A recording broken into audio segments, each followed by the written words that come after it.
Bonjour Karine, merci Bonjour d'être Laurent. là. C'est important, vous savez, parce que dans 2 jours, ce sera le début de la Semaine du goût, Voilà. absolument. Ça commence du 12 et ça se terminera au 18 octobre. La semaine du goût, c'est l'occasion de bon nombre d'interventions un peu partout sur le territoire, notamment dans les écoles. Et moi, j'avais envie aussi de sensibiliser aussi à l'anti-gaspillage alimentaire. Dans le monde, 41 tonnes d'aliments sont jetés chaque seconde. Semaine, Non, mais c'est énorme.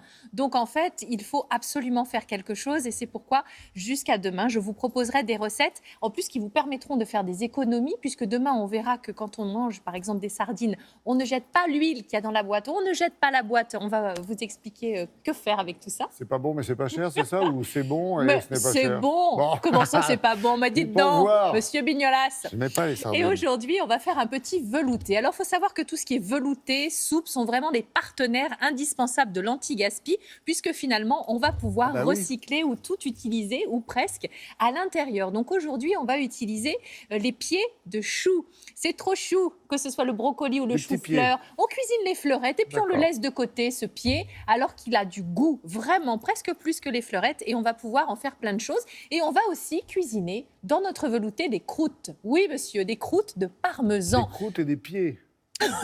Bon appétit si vous nous regardez. Il est 9h, passé de 19 minutes. Évidemment, dit comme ça, j'avoue. Je vous laisse, j'ai pissé. Ouais, c'est ça. Allez, au revoir. Au revoir. Parce que le prix du parmesan au kilo, quand on le regarde, il est quand même conséquent. Et du coup, on n'a pas envie d'en louper une miette. Donc, cette croûte de parmesan qu'on mange pas, évidemment, elle est comme ça, pardon, dure comme du bois. On va la mettre dans la soupe. Allez, on y va. Je vous fais le point sur les ingrédients pour réaliser ce velouté de pieds de chou. Mon chouchou, nous avons besoin de chou-fleur, de brocoli. On a besoin d'échalotes, de bouillon de volaille, ces fameuses croûtes de parmesan, quelques graines de sésame. Bon, ça, sésame, ouais, c'est le petit plus à la fin, quoi. Voyez. Il y a du brocoli. Bah ouais, le voilà ce pied. Alors, moi, j'avoue que même je l'épluche, ce pied, et je le cuis en général. Mais là, voilà, on a tenté l'aventure du velouté et ça marche très bien.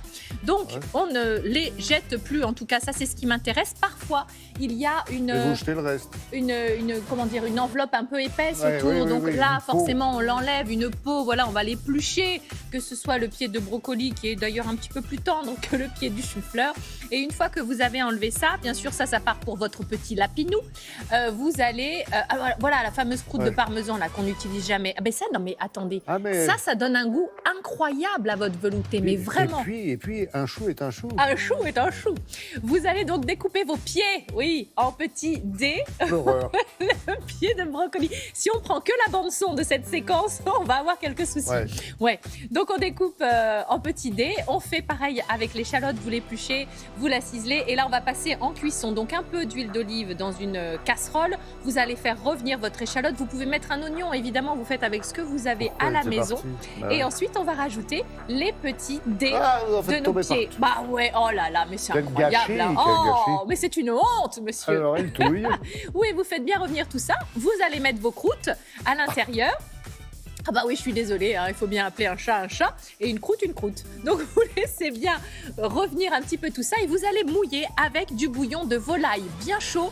Vous allez laisser cuire tranquillement, on va mijoter jusqu'à ce que vos petits dés de légumes soient tendres. Vous allez le voir, la croûte de votre parmesan va s'assouplir, se ramollir. Donc vous allez la retirer ensuite au moment de mixer, si vous voulez, tout ce que vous avez dans votre préparation. C'est bête comme chou. Comme ça, c'est à la louche, pardon. Ouais, c'est à la louche. Voilà, j'ai mis un demi-litre parce que j'avais pas énormément de pieds, mais si vous collectez vos petits pieds sur une semaine ou 2 semaines, vous pouvez allonger un petit peu la sauce. Vous allez mixer tout ça et puis vous allez dresser. Et franchement, le goût est incroyable. Le parmesan a vraiment parfumé votre velouté. Bon, j'ai mis quelques petites graines de sésame comme ça pour la déco. C'est pas la peine de le mettre dans le gros mixeur et tout. Bah, vous avez vu, j'ai utilisé le plongeur à soupe. Ouais, c'est pas plus mal finalement. Bah, bien sûr, ça fait moins de vaisselle. Ouh là là.